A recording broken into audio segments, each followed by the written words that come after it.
اگر موقع ملا تو اور ممالک کی بھی آپ کو سیر کرائیں گے تاکہ آپ کے ذہن سے نکل جائے. آپ اگر جہلم کے کمرے میں بیٹھے ہوئے ہیں تو نہ سمجھیں کہ ساری دنیا وہ ہے.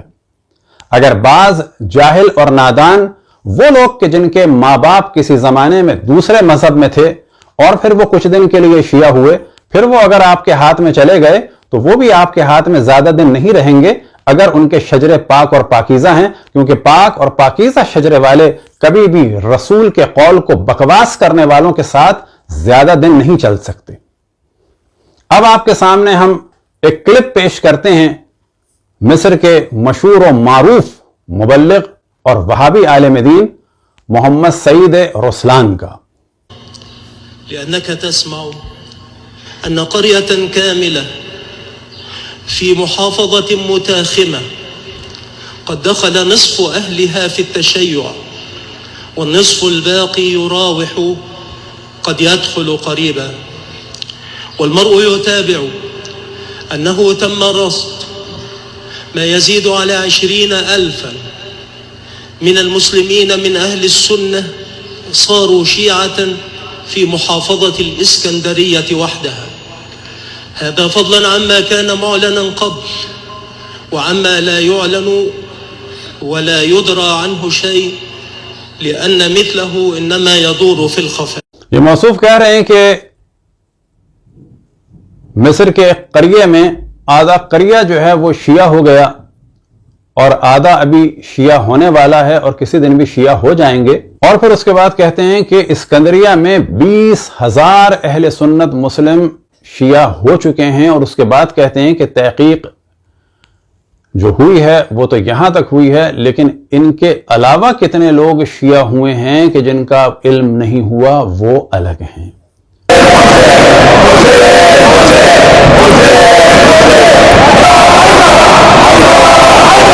تو آپ ذرا ہوش میں آ جائیں. مصر کہ جو مرکز تھا ایک زمانے میں اہل سنت کا، وہاں بھی الحمدللہ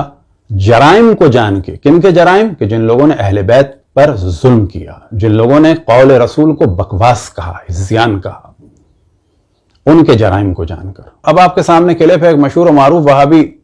مبلغ کے جن کا نام ہے علا سعید، وہ سماعت فرمائیں، پھر ان کے بارے میں ڈسکشن کریں گے. في الخارج، في الكويت، في الإمارات، في البحرين، لابد من ممارسة الضغط عليهم. هناك جمعية في الكويت للمصريين الرافضة، هناك 1000 مصري تشيعوا في الكويت وهؤلاء يمثلون رأس. اب یہ فرما رہے ہیں ان کا بھی ہم و غم یہ ہے، اور یاد رکھیں کہ مصر کے ٹی وی پر اور مختلف چینلز پر اتنا موضوع ڈسکس کیا گیا ہے کہ لوگ تیزی سے شیعہ ہو رہے ہیں کہ اگر صرف اس پر ہم پروگرام کرنا شروع کریں تو شاید 20 گھنٹے کی ویڈیو ہو جائے، اور وہ بھی اس صورت میں کہ وہ پوری ویڈیو شاید ہم نہ لگا سکیں، کیونکہ اس موضوع پر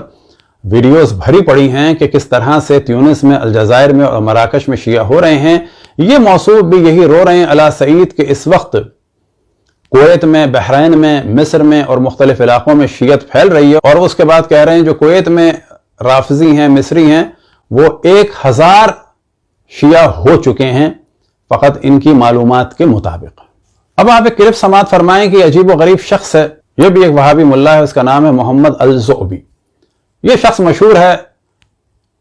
پاگل قسم کی بڈھی عورتوں کی طرح سے شیعوں کو بددعائیں دینے میں. اب یہ بددعائیں کیوں دے رہا ہے؟ کیوں کہ مصر میں لوگ اہل بیت سے قریب ہو رہے ہیں اور اہل بیت کے طرفدار ہو رہے ہیں، اور وہ لوگ کہ جنہوں نے رسول اللہ کی توہین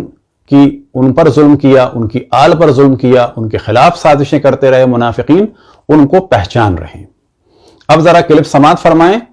ان کی بددعا سنیں، اس کے بعد ہم کچھ ترجمہ کریں گے کہ یہ آدمی کیا کہہ رہا ہے. سلط على شيعة العراق، أرنا فيهم ساعة سوداء، أرنا فيهم عجائب قدرتك، يا من أهلكت عادا وثمود، يا من أهلكت النمرود، يا من أهلكت فرعون، أهلك الشيعة، أهلك الشيعة، أهلك الشيعة، أهلك الشيعة. اب یہاں ان کا دوسرا کلپ تو بعد میں آئے گا، تو یہاں پر کہہ رہے ہیں کہ یا اللہ تو شیعوں کو برباد کر دے، شیعوں پر تو بلاؤں کو مسلط کر دے، جس طرح سے تو نے عاد و سمود کو برباد کیا. اور پھر اس کے بعد لگاتار یہ شخص جملے کہہ رہا ہے کہ یا اللہ تو شیعوں کو قتل کر دے، یا اللہ تو شیعوں کو ہلاک کر دے، یا اللہ تو شیعوں کو ہلاک کر دے، اور بار بار یہ سب کچھ کہتا چلا جا رہا ہے۔ وجہ کیا ہے کہ یہ دیکھ رہے ہیں کہ اہل بیت کے چاہنے والے کتنی تیزی سے دنیا بھر میں پھیل رہے ہیں، خصوصاً مصر میں۔ اگلا کلپ سماعت فرمائیں اس جاہل قسم کے وہابی ملا کا کہ جو کسی پاگل شخص کی طرح سے بد دعائیں دے رہا ہے۔ اللهم عليك بالروافض، اللهم عليك بالروافض، اللهم عليك بالروافض، اللهم جمد الدماء في عروقهم، اللهم جمد الدماء في عروق مرجعياتهم وأئمتهم وعلمائهم، اللهم سلط عليهم الغلاء والبلاء والوباء، اللهم جمد الدماء في بطونهم وظهورهم، اللهم سلط عليهم السرطان، اللهم سلط عليهم السرطان، اللهم احفظ بلادنا منهم، اللهم احفظ مصر، اللهم احفظ مصر منهم، اللهم احفظ المملكة العربية السعودية منهم، اللهم احفظ الكويت منهم، اللهم احفظ البحرين منهم، اللهم احفظ بلاد المسلمين جميعا من الروافض، اللهم عليك بالروافض، اللهم عليك بالروافض، اللهم طهر أرضنا منهم، اللهم انصرنا عليهم، اللهم انصرنا عليهم۔ اب یہ شخص بد دعائیں دے رہا ہے کہ یا اللہ تو شیعوں کو برباد کر دے، یا اللہ تو شیعوں کو برباد کر دے، یا اللہ تو شیعوں کو مشکلات میں ڈال دے۔ پھر اس کے بعد جو ہے کہتا ہے کہ یا اللہ تو ان پر جو ہے بلاؤں کو اور وباؤں کو جو ہے مسلط کر دے، ان کے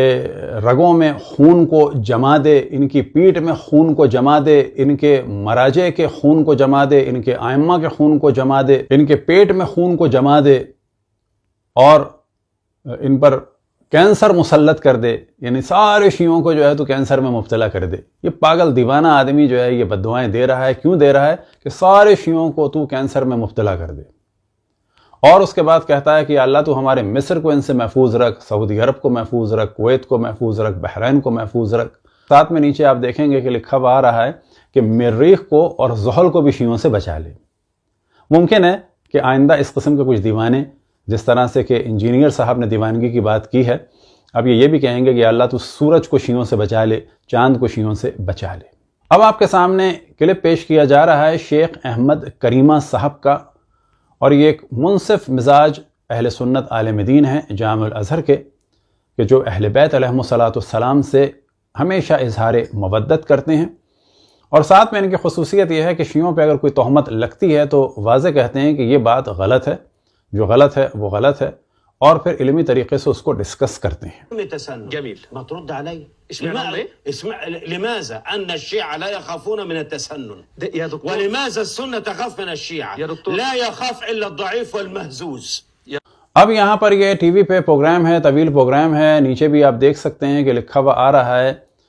کہ شیعوں کی بدعت کے عنوان سے پروگرام ہے، اور اس میں ایک ٹاپک ڈسکس کیا گیا کہ جی شیعوں نے خانہ کعبہ کو چھوڑ کر معاذ اللہ کربلا و قبلہ بنا لیا۔ اب یہ دیکھیں جدید زمانے میں یہ تہمتیں لگائی جا رہی ہیں، وجہ کیا ہے کہ ان کے پاس سوائے تہمت لگانے کا کوئی چارہ نہیں ہے۔ یہ فرما رہے ہیں کہ کیا وجہ ہے کہ شیعہ سنیوں سے نہیں ڈرتے ہیں لیکن سنی شیعوں سے بہت زیادہ خائف ہیں، اور پھر اس کے بعد کہتے ہیں کہ اصل وجہ یہ ہے کہ جو ضعیف ہوتا ہے وہ خوف زدہ رہتا ہے۔ اصل میں یہ کہہ رہے ہیں کہ مصر کے اور دنیا بھر کے اہل سنت علمی طور پر اتنے ضعیف ہیں کہ وہ شیعوں کے منطقی استدلال کو